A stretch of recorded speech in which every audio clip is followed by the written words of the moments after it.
Salutare tuturor și bună dimineața! Eu sunt Andrei, astăzi o să facem, de fapt o să vă zic o chestie care s-a întâmplat acum ceva timp.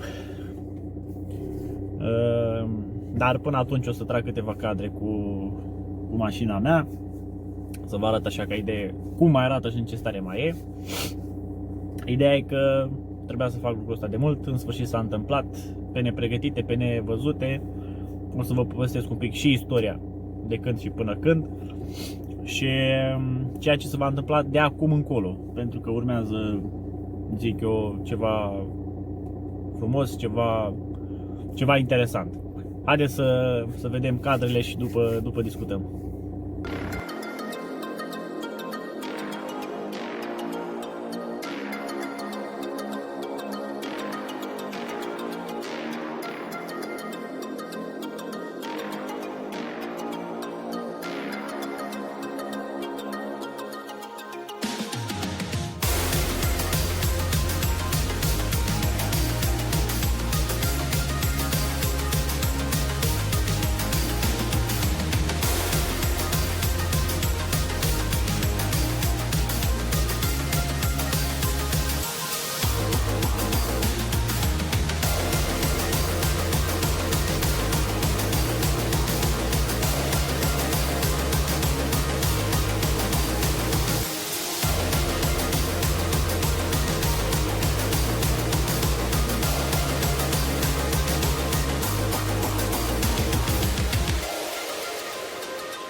Bun, ca să vă zic așa direct, am vândut Passatul CC. În sfârșit.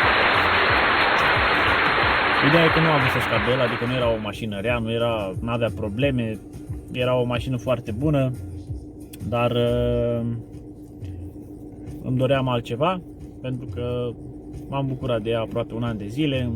Mașina nu mi-a făcut niciodată probleme, în afară de sonda lambda pe care trebuia să o schimb și pe care o să schimbe nou proprietar, pentru că i-am spus de problemă. Mie îmi place să fiu transparent, adică ce e bine, ce e rău. Nu-mi place să dau țepe, să zic așa. Bun, băiatul este din Prahova, a venit, a văzut mașina, i-am pus și testerul să vadă că nu are erori, pentru că nu aveam decât sonda lambda, repet. A luat-o, sper să se bucure de ea, la fel cum am bucurat și eu, să n-aibă nicio problemă, să n-aibă niciun ghinion. Nu avea probleme legate de șpan, de pompa de NAT de CP4, adică mașina era foarte ok. Doar că eu îmi doream altceva, vreau să scap de geamul fără ramă, pentru că e, să zic așa, frumos, dar n-a fost pe placul meu și pe gustul meu. Era enervant tot timpul când deschizi mașina să lase geamul jos, când pui mâna pe ușă să lase geamul jos, așa mai departe. Adică știți foarte bine că există și o problemă de a se zgâria geamul și de la praf, eu știu, de la mizerie și așa mai departe, frecându-l mereu, e posibil au apărut câteva urme și nu-mi place, adică chiar nu mi-a plăcut treaba asta. Repet, arăta bine, era ok, dar nu pe gustul meu. Așa că o să optez pentru altceva, voi trece pe Audi înapoi.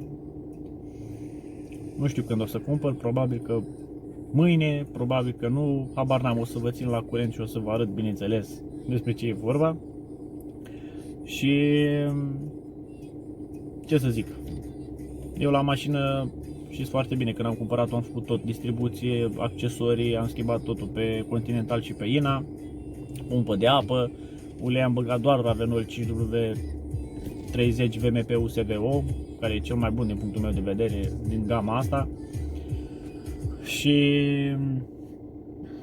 repet, sper ca nouă proprietar să se bucure de mașină și de alegerea făcută. Nu am dat-o la prețul pe care am vrut eu, chiar dacă în februarie am avut frumoasa sumă de 10.500 de euro, dar știam că o să vină o perioadă de pandemie, pentru că se prognoza, însă n-am crezut că poate să fie așa de rău.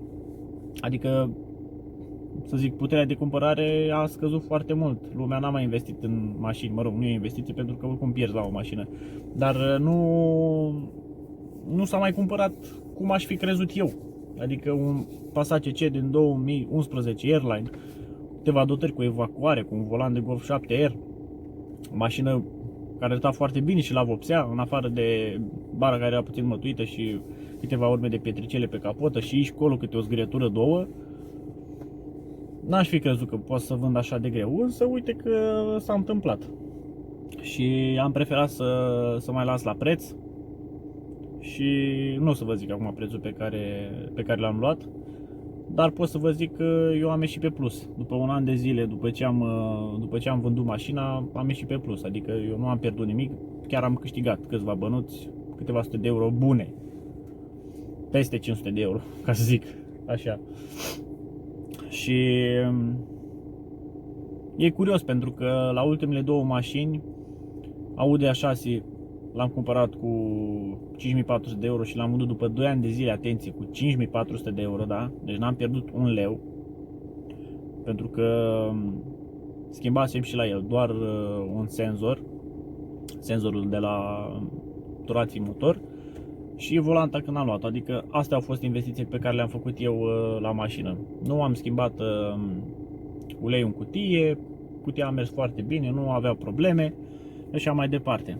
La asta, la fel, am câștigat mai mult și m-am folosit și de ea, adică chiar am mers în jur de 14.000 de kilometri, nu sunt foarte mulți, însă în București știți foarte bine cum se circulă, care e chestia.